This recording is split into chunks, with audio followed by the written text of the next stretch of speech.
Est-ce que je peux vous parler? Ce n'est pas parce que nous sommes chrétiens que nous ne devons pas utiliser l'intelligence. En soi, ce qui vous arrive, voici ce qui vous arrive. Vos pères sont les Africains les plus courageux du monde. Ce sont les premiers Africains qui ont arraché d'eux-mêmes leur liberté.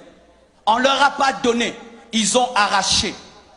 Et l'homme dont vous parlez dans votre histoire, Toussaint Louverture, a tenu tête face à Napoléon Bonaparte, qui était un grand empereur. Il a même vaincu dans une bataille. Et c'était un mauvais signe pour le monde. Et ça allait se répercuter sur toute l'Afrique. L'homme noir allait dire qu'il peut. C'est pourquoi la communauté étrangère s'est liguée contre vous. C'est ça la vérité. Vous voyez que des démons. Ah, parce qu'on est chrétien, on ne peut pas parler comme ça, hein, que je dise démon, hein, alors que mon intelligence me dit que non, il y a un complot contre vous. Il y a un complot contre vous pour que vous ne soyez pas des modèles pour les Congolais, pour les Béninois, pour tous les autres Africains qui puissent dire nous pouvons s'y tenir tête et poursuivre notre destinée. C'est pourquoi on vous combat, on vous assiège pour vous appauvrir afin qu'on dise si tu te libères, tu seras comme eux. C'est ça la vérité. C'est ça la vérité. Vous êtes comme les Juifs qui avaient quitté l'Égypte. Et maintenant, Pharaon est en train de vous poursuivre pour vous ramener en Égypte. C'est ce qui vous arrive. On veut vous ramener économiquement et politiquement. Et maintenant, au lieu que vous puissiez vous unir, vous êtes en train de vous diviser. Et le peu que vous avez, vous êtes en train de le détruire. Lorsque j'ai suivi sur Internet, quand vous faites les marches, vous cassez les boutiques. Non! Si vous marchez, marchez seulement. Ne cassez pas, ne pillez pas. Vous êtes en train de détruire le peu que vous avez. Vous détruisez le peu que vous avez. Je ne peux pas vous dire de ne pas revendiquer. Le pasteur ne peut pas dire ça. Et je ne peux pas vous dire marcher, non. Mais ce que je peux vous dire, n'insultez pas et ne cassez pas. N'insultez pas et ne cassez pas. Mais sachez aussi, vous pouvez changer 10 000 présidents. Mais si dans la tête vous ne changez pas, vous aurez les mêmes problèmes. Vous aurez les mêmes problèmes. Changer de président, ça ne fait rien. C'est vous qui devez changer. Vous avez déjà eu combien de présidents? Combien de coups d'État? Combien? Donnez-moi la main. Je ne suis ni pour les pouvoirs, ni pour l'opposition. Même dans mon pays, je parle comme ça. Je suis au milieu du village. Je parle au peuple et je parle aux dirigeants. Et je suis au milieu.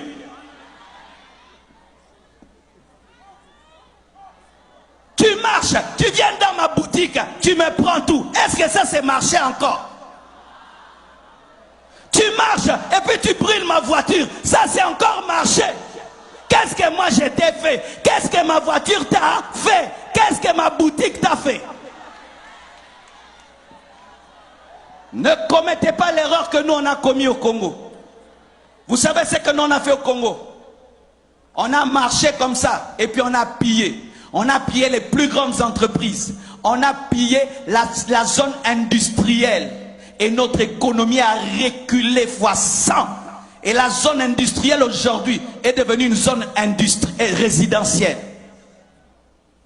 Qui ont détruit nous-mêmes? Et quelle force? On pouvait voir un Congolais qui transporte lui-même un congélateur. Cette force-là que tu as pour piller, tu ne peux pas l'utiliser pour travailler. La force que tu as là pour transporter des congélateurs, tu ne peux pas l'utiliser pour travailler et développer ton pays.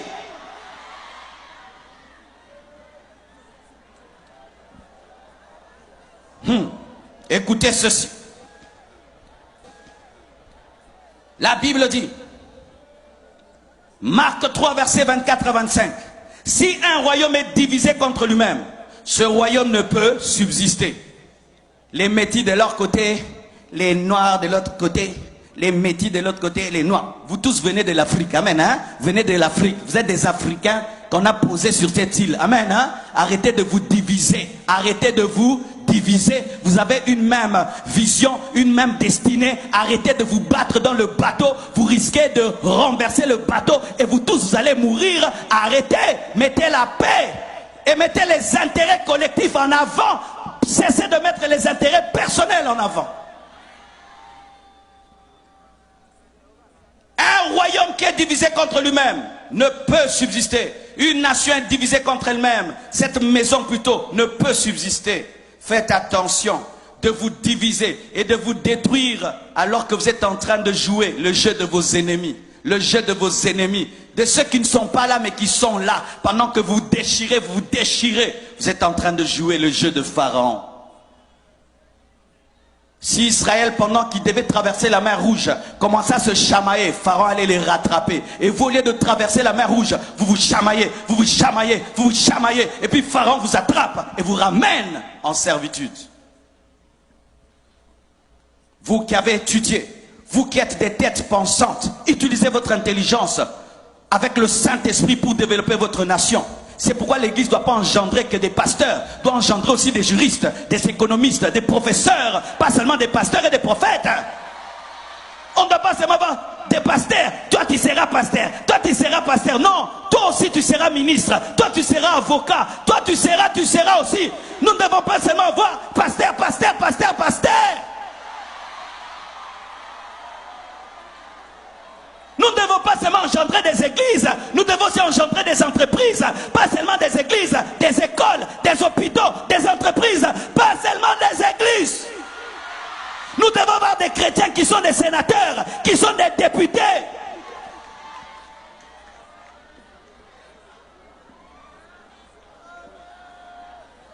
Samuel a engendré des prophètes et il a engendré des rois.